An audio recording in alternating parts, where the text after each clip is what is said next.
The research ship Dawnseeker drifted through the silent dust lanes of the outer rift like a silver leaf carried by an unseen tide. For weeks, its scanners had whispered of an anomaly buried deep within the fractured remains of an ancient ring world. Few expeditions dared to approach the place.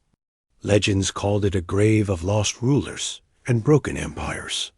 Still, the Dawnseeker pressed on, because one human aboard had a reason that outweighed caution. His name was Liar. He was a historian, not a soldier, yet the unknown called to him with a pull stronger than fear. The ring world fragment they entered resembled a massive canyon of metal tilted open to the void. Jagged pillars of alloy rose like fossilized ribs. Immense shadows slipped across the hull as the ship swept its lights over forgotten arches. The crew felt the weight of 1,000 years settle on them, a heaviness woven through the very dust drifting in the vacuum. Liar stood at the viewport with hands clasped behind his back, wrestling with both curiosity and an unease that would not leave. The legend he followed spoke of a sovereign unlike any other. It claimed she had ruled a powerful star realm long before human spaceflight even existed. The old scrolls referred to her as a queen whose blood shimmered with strange energies and whose people fed on the life essence of dying stars. The myth insisted she had been sealed away by her own council after a long war. The story was dramatic yet vague, full of symbols that made researchers debate whether she had ever lived. Liar believed she had. He had found more than symbols. He had found coordinates inscribed on a relic, unearthed on a desolate moon. Those coordinates led here. The ship halted near a structure, shaped like a colossal spearhead driven into the broken ring. A single chamber glimmered within, faintly lit by energy that had no right to exist after a millennium. Liar prepared to disembark with a small landing team of technicians and explorers. The airlock opened. A walkway extended, and the team stepped into the chill interior of the spearhead chamber. A corridor of silver stone led them to an altar. The sight waiting there stilled every voice. Suspended in an upright frame of crystalline metal was a figure unlike any the team had seen. A woman, tall and striking, rested with her arms bound to the sides of the frame. Wings of obsidian hue folded behind her form. Veins of dim crimson light pulsed beneath her skin. Her eyes were closed as though she slept. She had not aged. Time itself appeared to have halted around her. The chamber hummed like a heart frozen in its last beat. Liar approached with reverence. A plaque at the base of the frame displayed ancient runes. He recited them softly. In the tongue of the forgotten realm, they read as a warning. To break the seal was to invite the unknown. Yet the plaque also begged for justice. It pleaded for release. Among all the scholars who had studied the runes before him, none had noticed the second layer of meaning that Liar identified. The queen had not been locked away as a tyrant. She had been hidden to protect her people from a cosmic threat they could not defeat. She was their last survivor. For a long moment he stood silent. The rest of the team waited behind him. Their tools glimmered. Their breath misted in the cold air. Liar reached out and touched the frame. The crystal reacted with a soft glow. Lines of energy pulsed outward like ripples across a lake. A voice filled the chamber. The voice was neither loud nor harsh. It was calm. It was a recorded message that declared the prisoner would awaken when a living being offered a spark of intent to free her. Liar had already made his choice long before he arrived. He drew a hand tool shaped like a ring of silver and placed it against the lock embedded in the frame. A brilliant pulse spread through the chamber. The bindings dissolved into drifting particles. The queen's eyes opened. They glowed like shifting nebulae. The team stepped back. Liar did not. For a single instant he felt as though the void itself stared into him. The queen inhaled a slow breath, her gaze settling on the unfamiliar visitors. She did not speak. She simply watched. The wordless tension held for moments that felt stretched beyond measure. Then the energy in the room changed. A low vibration thrummed through the floor. It came not from her, but from the structure surrounding them. Sensors on the team's suits blared warnings. The long-dormant mechanisms of the spearhead chamber were awakening. Something ancient had detected her release. The Queen's wings unfurled slightly. She stepped down from the frame. No chain held her any longer. The air chilled further as currents of star-tinted energy gathered around her. Yet her expression remained calm as her eyes returned to Lyre. She reached out a hand. Lyre exhaled. He stepped forward. The other crew shouted warnings, but he ignored them. He saw no threat in her posture. Instead, he sensed exhaustion.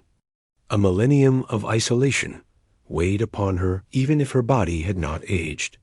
She seemed to gauge him as though measuring the kind of being who would dare to open a seal written in so many warnings. Then her fingers touched his forehead. The world flashed white.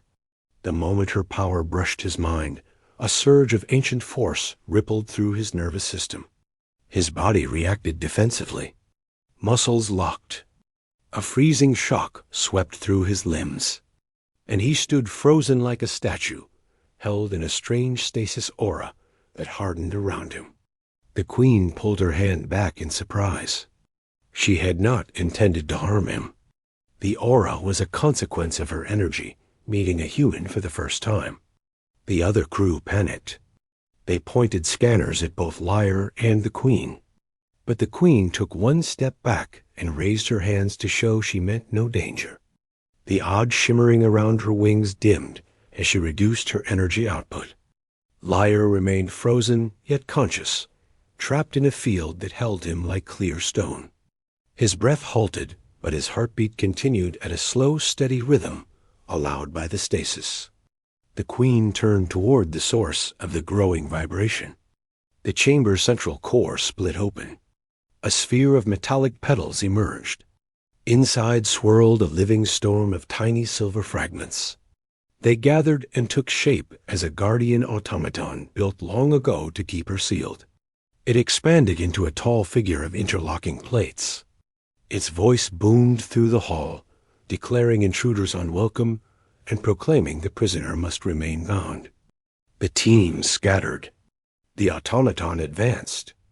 It raised a cylindrical arm that crackled with focused energy. The Queen stepped in front of Lyre's frozen form and spread her wings. Her presence alone dimmed the automaton's glow. It hesitated as though confused at seeing her free. She spoke.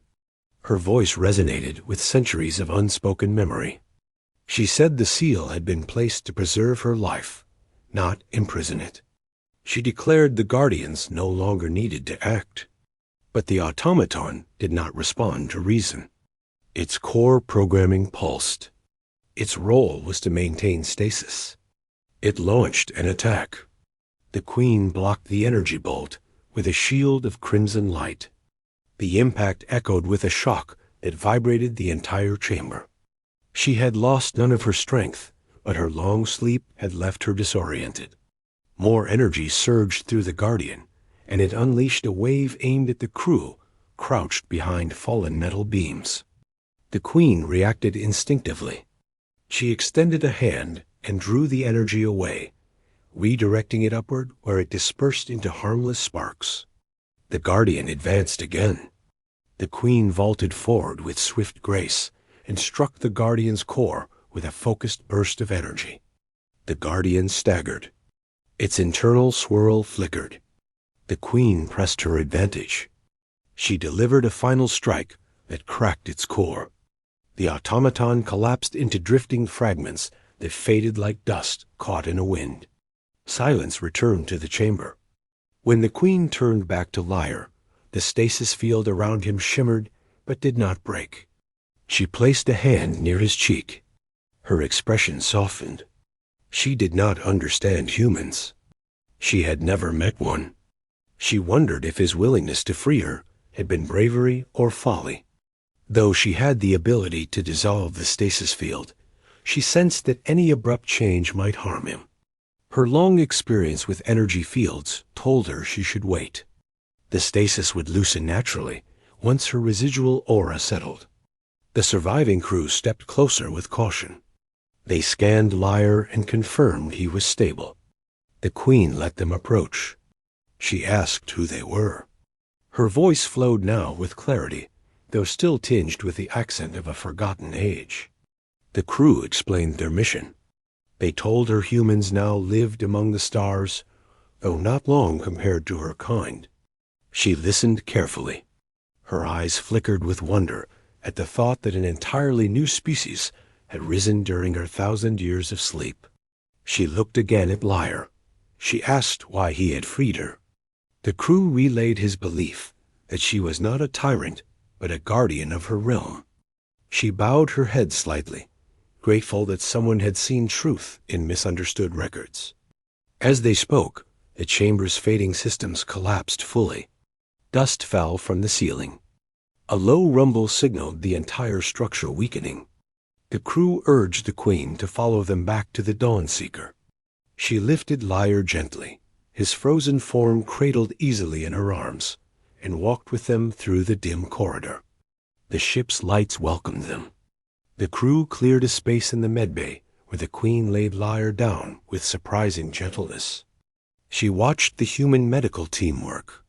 They monitored the stasis field until it dissolved.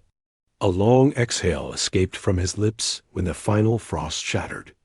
His eyes blinked open. The Queen waited nearby, her wings folded neatly. When Lyre finally "Foku,"